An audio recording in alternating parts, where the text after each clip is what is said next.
Welcome back to Kingdom Conversations with Tahir the Gospel Engineer. I'm your host, Tahir the Gospel Engineer. And can you believe that this is our ninth episode? Wow. So I want to thank everyone for tuning in, checking out this podcast. If you haven't seen or heard the first 8 episodes, yes, they are available everywhere that you listen to podcasts. We're on YouTube. We're on iHeartRadio, Spotify, Apple Podcasts, Google Podcasts, Spreaker, Deezer, Podchaser, Podcast Addict, and Castbox. And I think a few others too. So that's at least 10 platforms that allow you to engage in our conversations. However, you listen to us, please remember to subscribe so that you do not miss any conversation that we may bring to you. So also, if you find what we're doing helpful and informative, please tell your friends, tell your family, tell your neighbors, tell your enemies about us and share the podcast with them. Now, normally you guys know that I will try to start off with saying some things about myself, giving you a little bit more insight into my life, into my journey as a Christian, and where we are now. However, I got a very special guest today, and so I want to jump right into it because I think y'all know enough about me by now to know that where I'm coming from. So I've known my guest today for at least 25 years. That's a long time. Since I was a pup. And the Reverend Dr. Jerome Barber is the senior pastor of the Six Mount Zion Baptist Temple in Hampton, Virginia. He took on the challenge of pastoring this congregation back in 1997. He is also the co-founder of Six House Incorporated, which is a faith-based nonprofit that seeks to empower communities by empowering the people in those communities through education and job training. He grew up in Washington, D.C., and so he is also from a legacy of pastors. His father, Elder Barber, was a great man of God as well. His mother passed away a few years before he and I met, but he has kept her memory and her spirit alive in the work that he does. He's a veteran, having served in the U.S. Army, and he's also a fellow graduate of the real HU, Hampton University. So as a former educator, he won the distinction of Teacher of the Year more than once. He spent the greater part of the last 35 years helping people through service to his country, training up children and teachers, and leading thousands of people at the church he pastors. He is a pastor, a teacher, brother, friend, a radio host, a pretty darn good singer, a gifted orator, advisor, trusted advisor, counselor, a generous giver, and also the voice of the Hampton University sports. He's a spiritual father to many, a biological father to 5, and a grandfather of, I believe it's 3 now. I might need some updates. And the godfather to my oldest son, Michael. So please welcome the man, the myth, the legend, Pastor Jerome Barber. Welcome to the show, my brother. Well, thank you, Tahir the Gospel Engineer, and do let me update you. Yes. I'm glad you're sitting down. It's 9 grandchildren. What? Where did I miss those last 6? Yeah, 7 boys and 2 girls. Yeah, That they've is been busy. awesome, They've been man. busy. Congratulations. So Thank you you. must have your hands busy when they come to visit. Oh my, oh my, oh my. They're the joy of my Yeah. life. Um, you, I now believe in the saying that grandchildren are so great you wish you had them first. So, I like that. so I hadn't heard that one. oh yeah, yeah, yeah. It's their That's pretty blessing. Their good. blessing. Yeah. See So that next generation coming along. good. 9. Wow. So I want to start off with a easy question for you. This is going to be a discussion. We're going to get into a few things with you, but the first question I have for you is kind of what they call a softball question. So you have many people who you consider to be their spiritual father, me being one of them. So tell me, am I still your favorite? No, absolutely. The one I'm talking to right now. Absolutely. Cloud for slow pitch. Yes, Great, yes. great answer. Great Knocked answer. it out the park. So I was trying to remember. There could have been many different places that you and I could have met, but I can't remember if it was through the Student Christian Association at Hampton, if it was on the radio station, it was or through the choir or the band. Do you even remember how we met? The two of us met.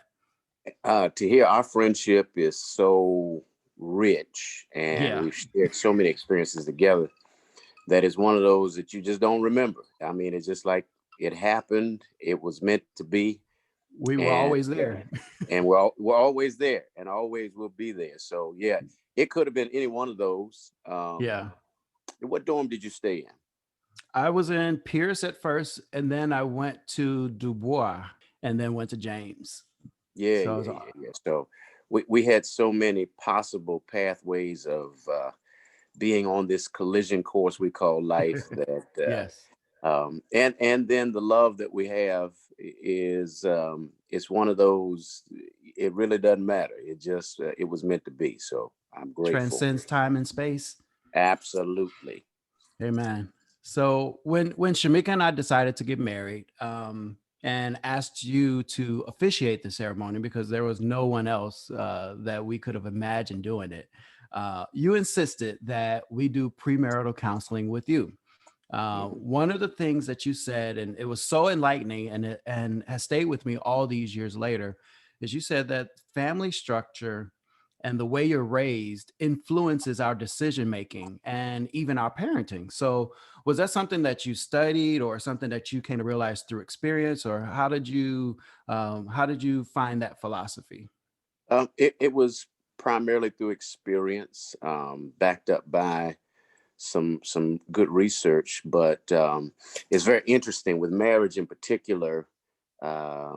People just kind of say, hey, we want to get married, and Hmm. so you got to take a test to get a driver's license. You got to you know go through a course curriculum to get a degree, but to get married you just got to go downtown, pay the money, and get the license. And so begin to understand how challenging, and I mean it's just relationships 101, but Yeah. nobody really sat down and said it. And so with my degree in biology and my medical experience in the background with working in the medical service corps in the army, Hmm. I realized that there's something called a medical history. And so when I Okay. go to the doctor, before the doctor examines me, they ask me about my parents. True.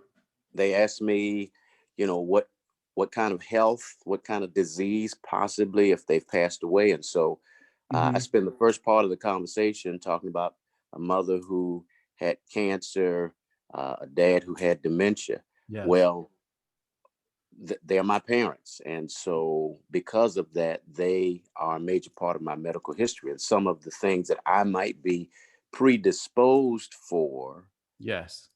are discovered in the challenges my parents had medically. Well, there is a marriage history, and Hmm. if you come out of a home where you had parents that got married, stayed married 60 plus years, Yeah. there's a good chance that there's some good solid foundations. If you come out of a broken home Hmm. where divorce was real, divorce was a Yeah. possibility, then those are some challenges. And so I decided that those would be the conversations that I'd have with couples as they decided to. It's part of my scared straight tactic. I know there are a lot of, I guess, a lot of premarital counselors whose goal is to get you to not get married, to see how strong that bond is, and so that's one of your tactics too. Absolutely, absolutely. So the funniest moment, I don't know if you remember this, the funniest moment from one of our sessions was when we started talking about the for better or for worse. And Yeah. you asked you asked Shamika, what's the worst thing that you expect or think could happen that would make you reconsider this decision? And she said, her response was, well, if he physically abuses me or something like that. And you said, come on, Shamika, I think you could take him. Oh, we got such a laugh out of that. I was having a moment. Yeah, you were. That was good. So now you are one of the busiest people that I know. And I've always wondered, how is it that you stay so energetic, so engaged? I mean, is it that you work out, you meditate, you pray? Like, what's your secret? Well, I am so excited to see a brand new day. Okay. Grateful that he provides brand new days, and I just love life. I love life. I love my life. I'm grateful, and that's just my way of saying thank you to God for another day. And then my dad, really, you made mention of him, the Mm-hmm. great influence that he had. He used to always say this to me: "Idle mind is the devil's workshop." Yeah. And I never wanted the devil to be working in my mind. And so um, I'm like my dad. He didn't rust out. He wore out. And then you got the military training as well that Mm-hmm. helped in the early rise, or just hearing my dad from his military experience. Getting us up bright and early in the morning. That's just how I was raised. I mean, when the sun Yeah. came up, you ought to be up moving. Right. um Sun ought not to catch you sleeping, that kind of stuff. And then work as hard as you can at 24.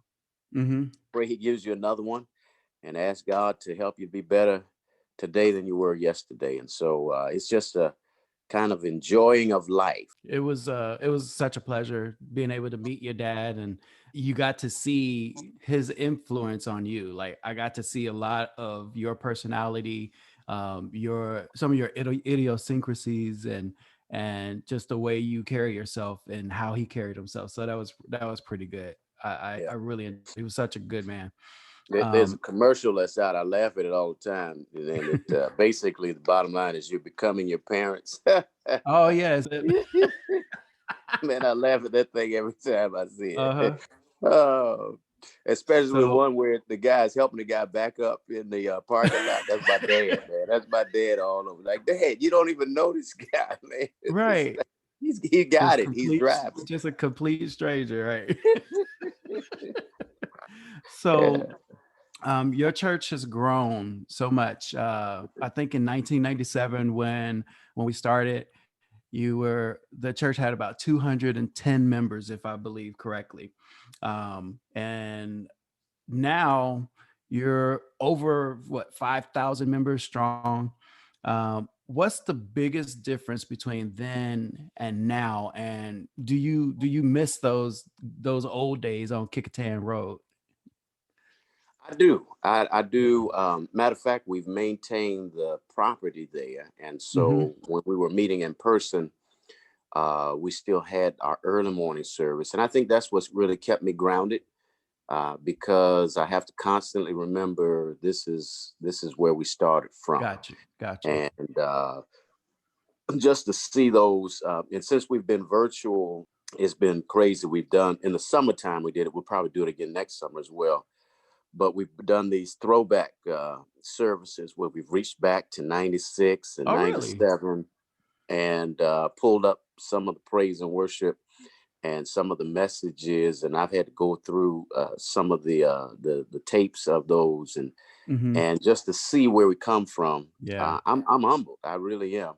Um, to what we have today, um, it's a little overwhelming, Yeah. because I'm very much of a personable individual, Yeah, you are. and I just don't know all these people. I really, you know, uh, they know me. It's just one of me and several of them, and so Hmm. I used to feel so bad. People come up to me and say, "Speak to me," and I just speak cordially, and they like, "You don't even know me." And Yeah. I'm like, I'm trying to rack my brain. So I've just learned to just say, help me know you. Right. I Right. mean, Right. but I think that's one of the things. But I mean, pastoring is pastoring. And Yes. I promised God that when I started in ministry, that I would be a pastor to whoever needs a pastor. This guy helped me to remember something. It was like 20 years ago, I said this to him. Mhm. and he was in my congregation, and had some challenges, and uh, chose to leave, Okay. The um, church. leave the church. Okay. It was just some of his own personal issues. He and his wife split up. Okay. Wife decided to stay, and so it was just hard for him. And so I told him, I said, listen, um, I don't care what church you go to, just go to church somewhere, just be in Mhm. church. So I realized early on that if I was expecting God to bring everybody to the church where I'm pastoring, then I have a very small view of God, Yeah. because the building can't handle what God wants to do in the city, True. and in our world. And God doesn't want to fill buildings; He wants to fill the earth with Yes. His presence. So um, it's just being able to be personable, and then the generation that we're living in. I mean, it's a image driven sound bite generation. So, Mhm. you plan and prepare this phenomenal, what you think, message, and Yeah. they pull off of it what they feel is tweetable, and that's what captures your whole message. And so it's Yeah. I think it's not so much the starting in '97, but it's what church has become Yeah. in these days that we're living in. So Exactly. yeah, So it's you've run into the same challenge that every church in America and possibly outside of America has had to deal with regards to COVID restrictions and oh yeah, limited gatherings and stuff. I know you guys have a heavy presence online right now. How has that challenged your messaging or your connection even with your congregation? yeah. It's stretching. We had, and we were doing some things prior to the restrictions, but the restrictions really exposed some of the gaps that were there. Okay. And um, and so we kind of have taken on a multi-faceted approach to just doing what God wants us to do, is that's connect with people, Okay. and that has to always be the main thing. So, of course, got Facebook, got YouTube, we do Instagram, Twitter. All of those are great opportunities, but once we really went heavy in this thing and we weren't meeting in person, it was like, this is church here now. And so, Right. uh, Right. but then not only did it expose what we didn't have as Hmm. a congregation, it also exposed what the membership did not have. Yeah. So we have people who didn't have access to internet Wow. in my congregation. Yeah. In this day and And age, so yeah. in this day and age, we got Yeah. people that were, anti Facebook. And so, we ended up having to add YouTube. And then, when all else fails, for the most part, everybody Mhm. got a telephone. You know what I'm saying? And so, I mean, I would really, really be concerned if they didn't just flat out didn't have a phone. So we Gotcha. have a very strong presence. Matter of fact, the real emphasis of what we do is what happens every day. And so I see blessings in the pandemic, Good. Good. that my drive. I mean, what makes for nightmares for a pastor or preacher is to stand up and preach to an empty building. Yes. And I had some of those serious conversations with the Lord, like, Lord, what in the world? And God helped me to know that that's not what His motivation was. I mean, that's Right. what they teach you in seminary, give you all the tactics to get people to come to this building. But Mhm. God was like, hey, my desire all along wasn't to get them in the building, but to get me Mhm. in their homes. And so Yes. it's a blessing now. I mean, people are worshiping Good. in homes, they're taking communion. Communion Mhm. started in the home. It was Yes. never meant to be the big ceremonial way that we do it. It's remembering what he's done Hmm. for you in your Yeah. home. As a matter of fact, Exactly. the first, uh, you know, signs of what communion finally became was Passover. And when the Passover was taken, if anybody in the house took it, everybody in the house got blessed. Okay. The whole house was protected because the Passover was consumed in the house, and so it's getting back to that. And so it's a matter of uh, God showing us what the priority is, and it's just connecting with people. And so we're on the phone morning and evening, and Yes. making sure that people have that faith connection, and then lifting us beyond a local expression to a global influence. And so Okay. it's not just what's happening at 3100 Butternut Drive, but Yeah. from that platform, we can literally touch the world. And so I see it as, we've moved now from a Sunday morning, Wednesday night Hmm. services to we have church every day, Yeah. and that didn't Yeah. happen prior to the pandemic. And No, so I see how God's hand has been moving in the midst of it all. that's awesome.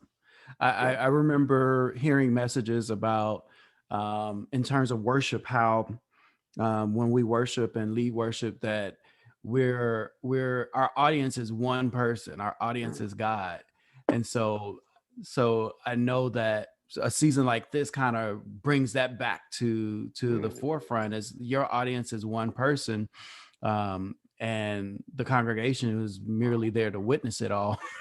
Hmm. Hmm. So but I know there has to be a hard thing to do to get used to having not having people around as you're sweating and hooping. Well, you don't do a whole bunch of hooping, but but Every now just and then. to, right, like it's got to be I guess a little unnatural at the beginning to kind of deal with that, huh? Not really. I believe that God um, prepares us, Hmm. and I believe He prepared me for it. You mentioned earlier if one of the places that we met was through the radio. So Yes, I had done radio for a long, long, that's long true. time. And what is radio but sitting in a small little cubby hole Hmm. and talking to yourself. And so hopefully somebody's Hope listening hope to you somebody's out listening. Yeah. there.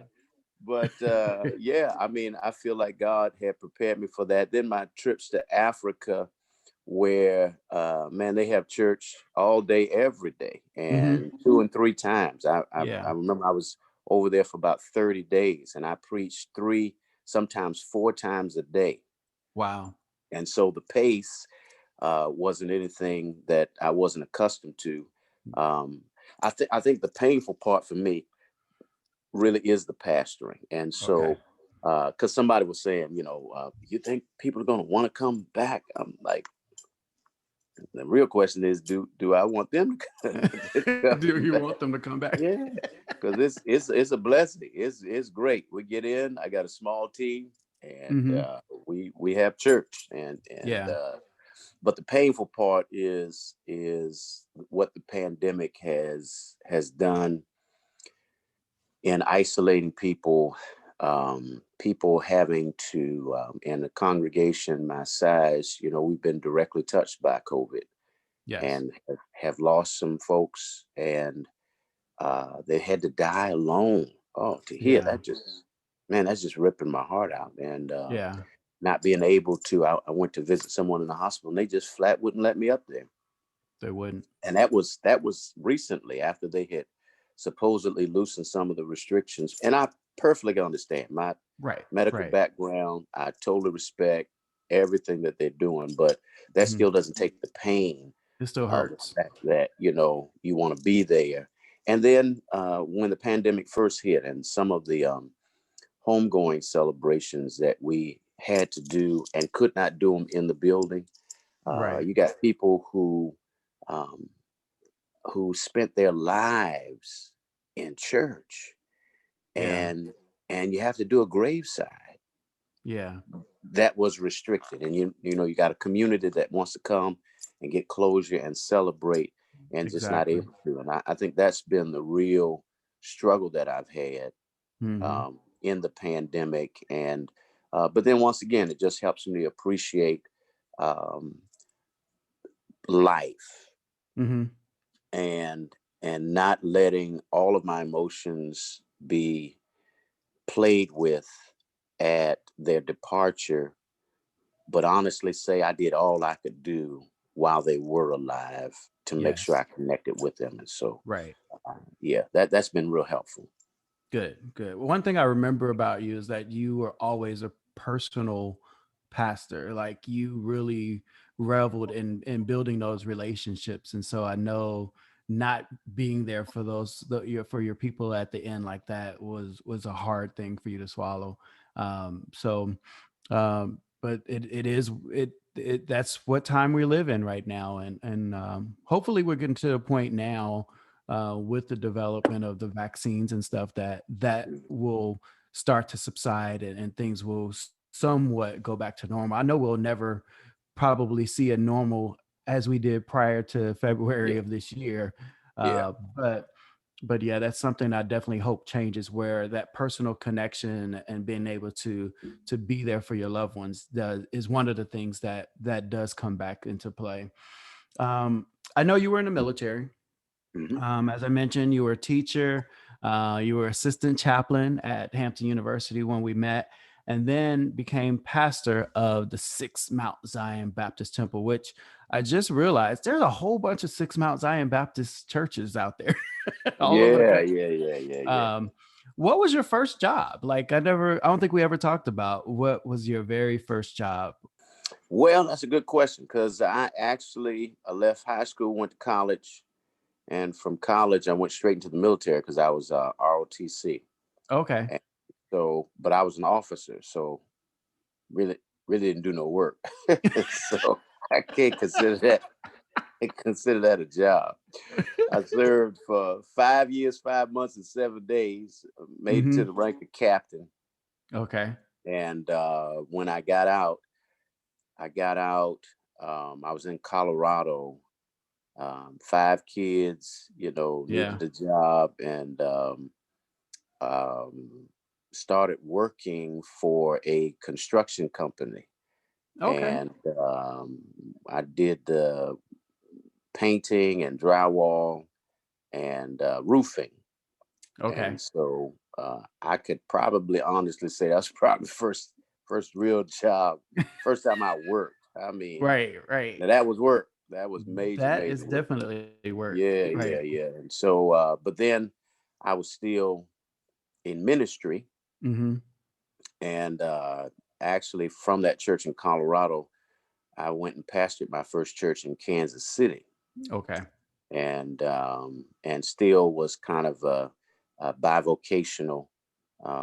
Worked for the Census Bureau, actually. Okay. Uh, one when I was in Kansas City, the 1990 census. I was a master district office manager and set up the district offices around the state of Kansas, and helped in bringing in the census. So um, probably I would say when I was in construction, that would Yeah. be, yeah. But I mean, as an officer in the army, I mean that's what I did coming straight out of college. So Got you. That makes sense. So I'm sure that construction background aided in a lot of sermons oh in Lord, terms of building and foundation and oh Lord. I tell the story. I was in Kansas City, and this was after, because I was doing the construction work in Colorado. I Mhm. was in Kansas City, and it was a different place. It was a different vibe, and I actually took over a church, and the guy that started the church was a white guy, and Okay. so I was a minority in the congregation. I took this Oh, small were you? congregation, and just worked as hard as I could, but it was challenging. Mhm. And then just the vibe and the attitude of the people. So I'm sitting at this light, and this guy in this truck comes, and the light was turning red, but he was turning in front of me, and he turns, and out of the back of his truck falls this milk crate, Oh, and wow. it lands right in front of my car. So I cannot move forward. I got to put my car in park. Folks are honking at me. I mean, like, dude, what can I do? And so I'm walking over to this crate. I've got to pick this crate up, and the guy just pulls off. He's gone. And Uh, I'm thinking to myself, just these people, and then I just had a moment like the whole town is like this. And I look down in this milk crate, and there's uh-huh. a brand new roofing belt and a roofing hammer. And roofers know you put the belt on, you put the nails down. Yeah. And so it's almost like God was saying, okay, you want to complain? You want to complain. I can put you back on the roof now. You Yeah. can. And so I was like, Lord, my worst day pastoring is better than my best day roofing. I praise you for these people. Thank you, Lord. Yeah. That is So, funny. yeah. But I prayed some major prayers hanging off the side of a roof. You There you know, go. yes, Lord. Yes, Lord. Well, Yes, you were Lord. literally closer to God in that profession. Oh God. In Colorado, absolutely. Yeah. So, of all the sermons that you've preached, we're talking over 30 years now.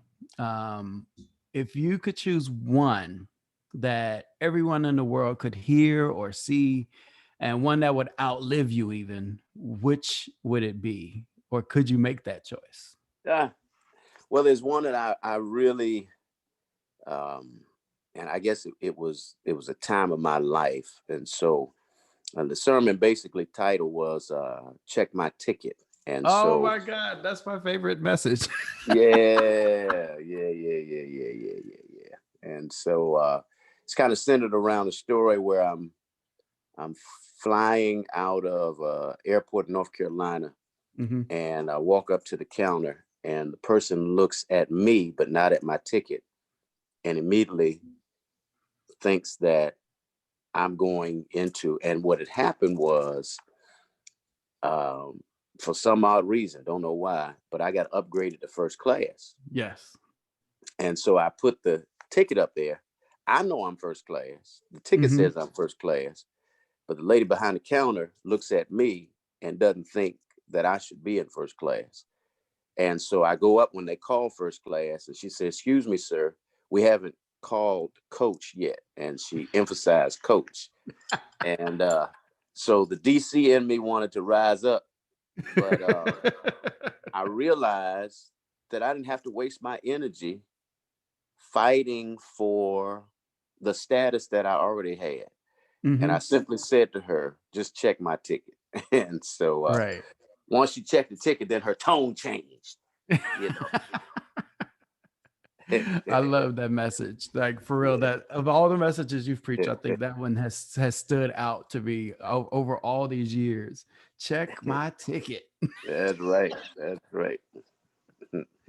Do you feel that your personal theology or beliefs have evolved over the years that you've been involved with ministry? Absolutely. Life has a way of causing you to rethink some things. And Hmm. so um, you had mentioned my mother. I'm a mama's boy. My mother passed away. It'll be what, 27 years? Okay. Yeah, 20. It was 27 years this past year. So that was earth shaking for me. She just retired. My mother um, was 58 when she was diagnosed with Okay. cancer, and she fought for 18 months, and she turned 60 on the 16th of July in 93, and she passed away on the 16th of August in that same year, 93. Wow. And that turned my world upside down. And Hmm. so I had I was preaching, but I wasn't pastoring. because I had an assignment to go to Africa that actually fell through. And right after it fell through was when my mother took ill. So I could just see the hand of God afterwards. I True. mean, I was devastated. So in Yeah. the same year of 93, I had all kinds of negative things, or 92, all kinds of negative things coming my way.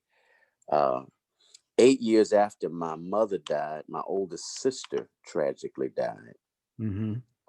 who, if you ask her, I was her first child. She Right. was more of a mother than a big sister to me. Mm-hmm. 7 years after she died, my oldest brother died. And then 6 years after my brother died, my dad died. Right. And so just the string of deaths Mm-hmm. and the losses, it forces you to, really look at what your foundation is and what you believe in. And then life happens. I got married the day before I graduated from Hampton. Yeah, and 1981, and went right into the military.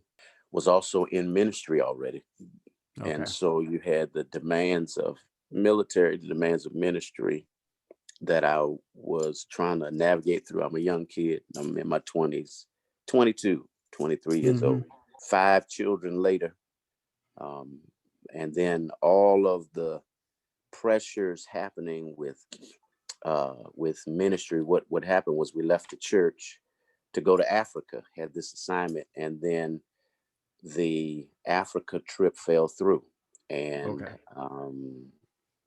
I had put all of my eggs in that basket, Yeah. and put all my energy, because I always wanted to live in Africa and Did had you? passports for the family, and it all fell through, and it really knocked the wind out. I mean, that was it. Okay. That was the knockout blow, and ended up getting a Mm-hmm. divorce while now pastoring. Yes. Yeah, and so you got all of that happening at the same time. It forced me to really take some deep thoughts, inward thoughts. I never forget. I went out to New Mexico. Had a friend who had a pastoral counseling ministry that Mm-hmm. really, really, really helped me, Good. because I had pretty much convinced myself that I was okay, but I Mm-hmm. wasn't. No. Um, and he just asked me a question. Matter of fact, I stayed with him. He and his Mm-hmm. wife, family, real close, and he would just kind of take me around with him to do certain things. But he was still counseling me through it. And he asked me one day. He says, in the Book of Psalms it says, David said, "He restores my soul." Yeah. And he asked me a question. He says, "What does a restored Jerome look like?" Hmm. And I couldn't answer the question because my life had been military. Yeah. My life had been ministry. My life had been husband. Mm-hmm. My life had been father, um, working, only one working, in the household. My life had been, son that's lost a mother, a sister, and a brother. And my life had not been what Colossians says, that my life is hid with Christ in God. I had lost that, and Yeah. uh, everything for me was performance based, and it wasn't that. Um, you know, if I never preach again, yeah, if I never stand before another congregation, Mm-hmm. um, if I never, at the time I was teaching, if I never teach another lesson, um, who am I? And Yeah. it really forced me to discover myself over again, and Yes. and then and then fall in love with what I found. Yes. Yeah, Yeah. yeah, yeah. And so I am a strong proponent now of self-care and soul care. Good. I like that soul That care. yeah, yeah, yeah, yeah. Um, uh, One of the scriptures that really troubled me was when David made the comment, "No man cares for my soul." Here he's a leader, king in the making, got all these people running around, but who actually cares for my soul? It's just every day, and that's why I celebrate life every day, and Mm. knowing that I can take care of my own soul and make sure Yeah. that I'm connected with God and on a right standing with Him. So yeah, I remember on the radio, one of your uh, daily sayings was, "Don't just count the day, but make every day count." yeah, yeah, And that's so important. Is I'm glad that you shared that with us, and just to I think part of the problem with a lot of people is that they don't believe pastors and ministers. They don't believe that you feel pain. They don't believe that you hurt. They don't believe that you bleed when you're cut. And so just to hear you talk about the tremendous amount of loss that you've experienced in your life and how that impacted you and almost broke you, it really means a lot to people to know that you and other pastors are speaking from experience. You're speaking from what you've experienced, what you've dealt with, and from being able to overcome those situations as well. It's very important that people understand that. And I think not enough people get it. yeah. One of my friends, when my dad passed away, it's like when my mom died, I was Superman. I did everything, Mhm. and preached the sermon and all that kind of stuff, and didn't give myself time to grieve. By the time my dad passed away, I was like, "Look, I'm gonna sit on the second row with sunglasses on." I didn't say anything. I didn't speak at his funeral. I didn't do Oh, anything. My wow. sister spoke. I stood behind her and rubbed her back, and supported Mhm. her. But he told me, he said, "Jerome, I'm gonna give you a word that has helped me." He said, "Don't don't grieve professionally. Wow. I like Um, that. don't grieve like a pastor, Mhm. but grieve like a son who just lost his dad." Yeah. And that really, really, really helped me. And it Yeah. was interesting that the reality was that until my dad passed away, I had been grieving professionally. So I never grieved my mother's, my sister's, or my brother's death. Wow. I never did it. But then when I was given permission, because as a pastor, you think people think you are always strong. You got to have this, the old time preachers, they'll tell you, don't let them see you weak and all that kind of stuff. And I'm like, dude, Yeah. forget all that. So my congregation knows quite well. Once I hit 60, because my mother died when she was 60, Yeah. I didn't realize how young she was. Mhm. Once I hit 60, I think I tapped into a whole new reservoir of tears, because I will Wow. cry at the drop of a hat. I just let it rip, right in the middle of the message. Just break That's down. good.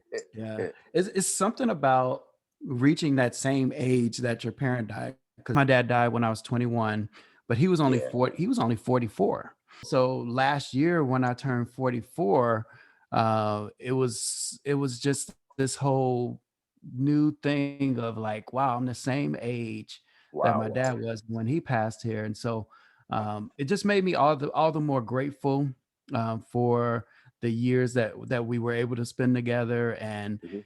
what I noticed was, because at 21 I was like, dang, this is the time of my life where I need my father the most. As I'm coming into my manhood, I'm graduating college the next year, and going out into the world, and all I have is the lessons that he had taught me up until that point. And so I was like, what am I going to do? And so what I saw was God started putting people in my life, putting other men, strong men in my life, including yourself. And I believe I leaned on you quite a bit during that process and overcoming that season. But man, God is so faithful, and He knows Mhm. exactly what we need, and will make sure we have what we need in order to get through these situations. And so, you mentioned your sister. I remember that when we went to Baltimore to visit your dad, and I think you were preaching at his church for Mhm. that occasion. Mhm. And I think I came into the sanctuary at the church, and your sister was on the other side, and she said she called your name when she saw me. Mhm. Because Mhm. she thought I Mhm. was you. Yeah. I guess she thought you looked really young then. But I Absolutely. thought I always thought I was like, well, that's a good compliment that you think I look like Pastor Barber. Absolutely. Absolutely. So now you visit Africa quite frequently for missions and conferences. What have you learned in your many trips to Africa about the people, about God, about evangelism? What are some of your biggest lessons learned in those outings? Yeah, their passion for God is out of this world. How they love God, um, how they press in. I think the one lesson I can honestly say is the how important prayer is and the priority of prayer. Hmm. They pray every day. As a matter of fact, um, they don't ask you, uh, as far as church is concerned. They don't ask you Hmm. what church do you go to. Wow. They ask where do you take your prayers. Hmm. I Where do you like take your that. prayers? Because prayer is a priority. I remember I was um, just teasing one of the individuals. So they have early morning prayer, and so I was like, I didn't see her at early morning prayer. I said, "Hey, I didn't see you at early morning prayer." And so she says, "Well, no, I had some things to do. So instead of coming to prayer at 5 in the morning, I prayed at 4 in the morning." And I was like, "Wow, wow." She said, "Because you have to pray every day." And Hmm. she says, don't you all pray like that in America?" Um, I said, "Oh no, no, no, you not gonna find that widespread in America. This is widespread. They every day Good. they rise early in the morning to pray." And she Wow. says to me, she says, "Well, I guess you all don't need God as much as we need God." Wow. And I said, "Oh no, no, we need him worse than you all do. We just don't even recognize it." And We just so don't know. that their passion for prayer, you would think, and some of the services I've been in, where it's just people just hanging off out of the just jam packed places in there for 2, 3 hours, not doing the Baptist tip, putting the Yeah. finger up Yeah. and leaving halfway through. Um, you would think that they're pressing in worship and how they are so connected, that they're millionaires, and Yeah. and you look at a jam packed congregation and only 5 or 6 cars in the parking lot Yeah. because they walk to get to church. I mean, it's just like, oh my goodness, that just the love they have for God Wow. and the respect they have for the house of God, and how, like some folks, um, church is just something a part of my life, but their walk with Christ is their life, and Yes. needs are just phenomenal there. Just the great needs. Um, I've been blessed to be able to not just go to the cities, but go in what they call upcountry Okay. and just see really how people are living in the year 2019. This actually, to hear, this is the first year that I won't be in Africa in December. Uh-huh. in about 15 years. Yeah. Yeah, yeah. This past June was the first time in 20 years that I wasn't in Africa. Yeah.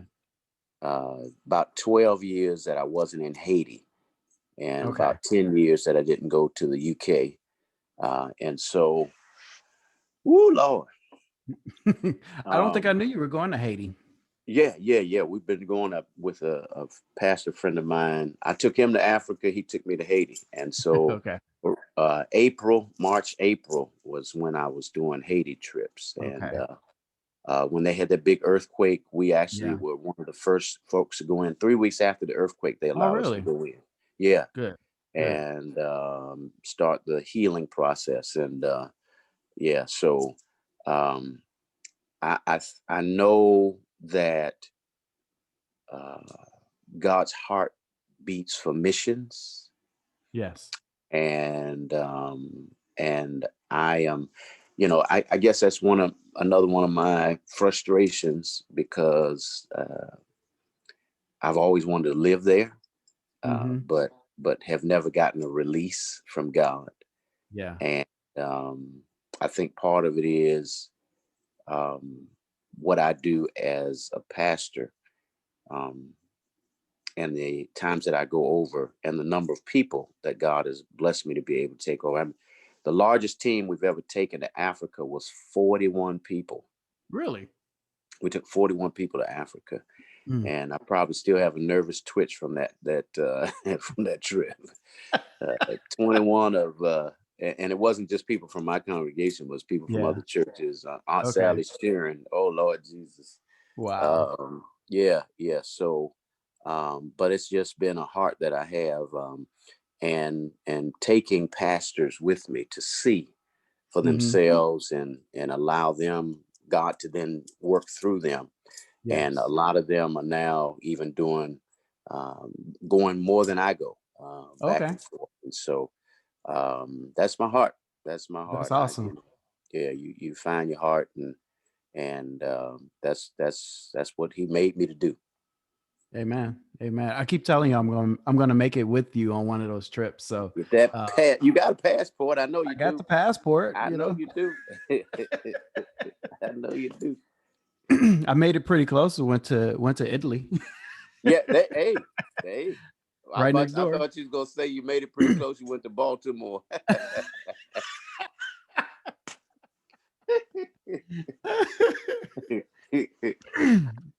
So uh, I know that you're very involved in your local community, and the reason we're having this, we're recording this now in November instead of back in July and August, is that you became very involved with the peace efforts in light of the social unrest after the murder of George Floyd.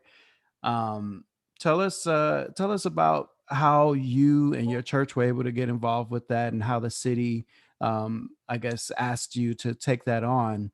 And then also, as a father of young adult men now, yeah, um, how have the countless killings of unarmed Black men affected you? yeah, yeah. Well, I follow the thought process and philosophy of Dr. Martin Luther King, who said, it's in moments like this, the social injustice and unrest, that the church should be the headlight and not the tail light. Okay. And so I really believe in just being out in front of it, Mm-hmm. confronting the issue, and creating space for conversations to happen. Because Yeah. before you can get anything of a lasting change, you got to talk about those painful places. And so what the city did was reach out to us, and they felt like the church would be a good neutral spot. And Mm-hmm. we brought the mayor, we brought the city officials to our congregation, to our building. We were shut down, but Yeah. they brought the cameras in, and the police chief, the assistant police chief, Mm-hmm. some community activist folks, some community leaders, folks that work in the city, just citizens, and we opened up to just have some conversations and some Yeah. dialogues. And so, no, George Floyd's situation didn't happen in Hampton, Virginia, Right. but Hampton, Virginia was very much affected by. I mean, who wasn't affected by that? Yeah. And if nothing else, no matter what city you're in, to see that happen, the thought must hit you, it could happen here as well. And so, unfortunately, we had some people in our city that felt like, well, look at our record. Well, it's not about the record. Let's look at policing, and Yeah. let's ask the hard questions, and let's look at strangleholds, and let's talk about accountability. Let's talk about how you recruit, and let's talk about the training and de-escalating and sensitivity. And so, uh, unfortunately, you know, people like to compartmentalize churches and pastors, and it's either one extreme or the other. Right. But I don't believe that God has called us to be so heavenly minded that we're no earthly good. Hmm. And I believe that you live out your Christian experience as you live out your life, Exactly. and offering that as an opportunity. And then I ended up moderating the sessions, Yeah. um, and it was amazing. It was a blessing, um, because you have some pastors that social justice, and that's all it That's all is. they It's do. just, yeah, every sermon, every message. And I realize how important it is for us to know that we're not um, of the world, but we are in the world. Hmm. And but I believe that and I'm not going to say balance. I believe it's more of a rhythm that Yes. we are able to find.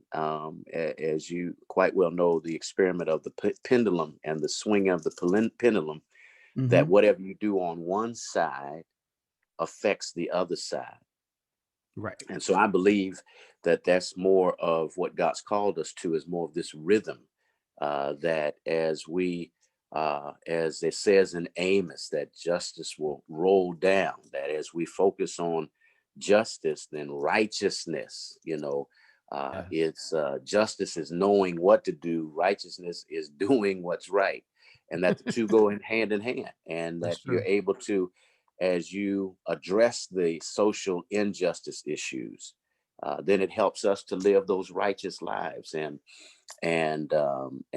help those who are disenfranchised. I was telling a pastor friend of mine, he was because we're very, very, very involved. It's like Jesus said, "I was hungry and you fed me." So Yeah. we are actively involved in feeding the less fortunate. We just did our third um, free food giveaway Okay. at our church. We got another one scheduled in a couple of weeks, Hmm. uh, because that's what it's all about. I mean, this pandemic, the effects of it now are what we're feeling. And with all that's happening politically, Hmm. um, we can have all the debates, but the real issue is this family needs to eat, and they don't have the resources. And so God's opened up some doors, started a new ministry.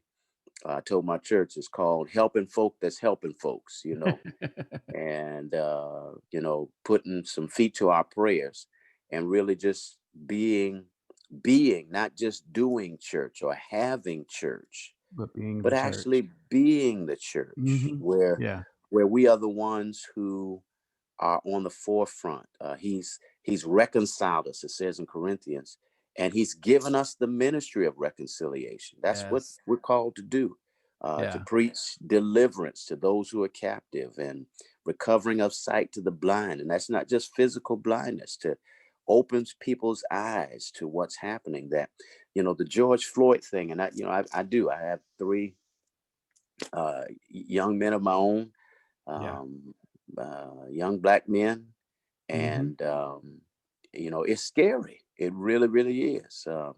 But to watch a human being just take another human's being life, and watch I guess the thing that just troubled me the most wasn't so it was the act, but it was the expression on the guy's face, the Hmm. white police officer, as he held his knee to the neck of George Floyd. I'm like, Yeah, oh my God, what has what have we become as a people?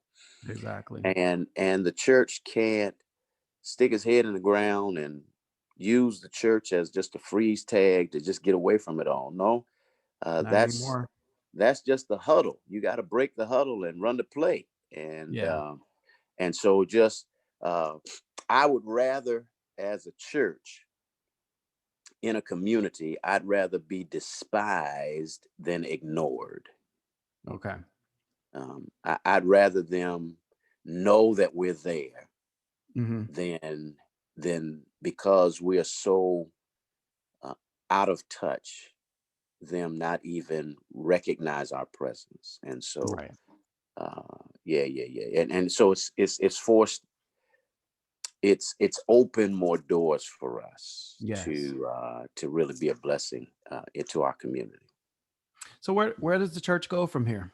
Where do you see your church or the body of Christ in general? Um, how do we go from where we are now, dealing with the social unrest, dealing with the pandemic, dealing with all these restrictions and everything? We're coming into holiday season now. Um, what is the church's role in propelling the body of Christ forward in the next few months, the next year or so? um, I think it's staying the course that God has got us on now. I Hmm. heard somebody say the other day that if you stay ready, you don't have to get ready. And so things aren't going to change anytime soon. And I think part of what we've been able to figure out is back to the basics and what the main Hmm.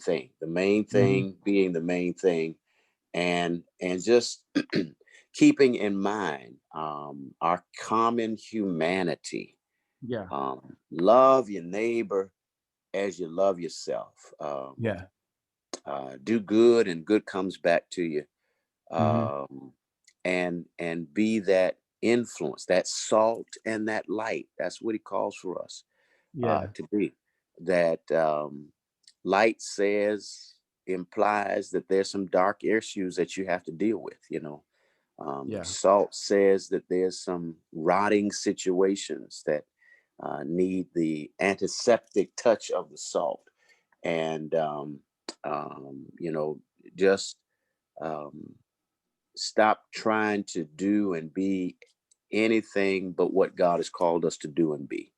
And that's just be that positive, powerful influence in our communities. Uh,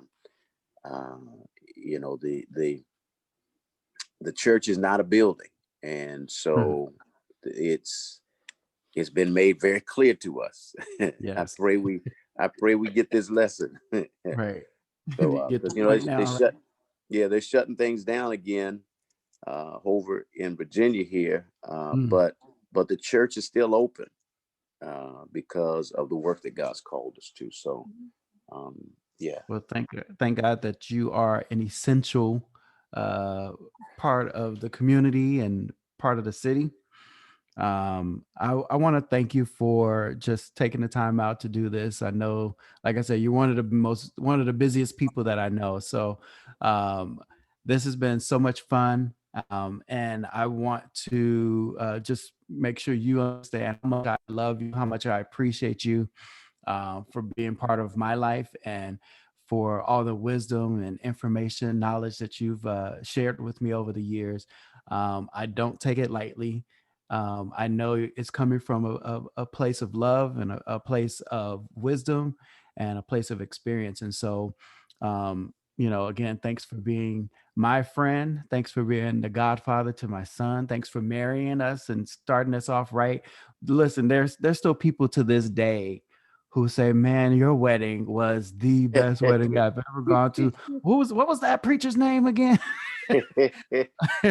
And so it was such a phenomenal day. But our whole relationship for the last 25 years has just been just one of love and mutual respect. And so I appreciate you. I appreciate all the work you're doing. I wish everyone could see how hard you worked and could see your heart and and know that you really are who you say you are, and not just it's not, and not believe some of the rumors and some of the nonsense and the stories that they tell about you. Yeah. But we appreciate you, man. Thank you again for coming on the podcast. How can people find you? I know you say you're on Facebook, your YouTube. What's your YouTube channel, and how does everyone find your messages and your body of work? Everything Six Mount Zion Baptist Temple, both Facebook as well as YouTube. Our website is smzbt.org, smizbit, back in the Bizbit. day, smizbit, smzbt.org.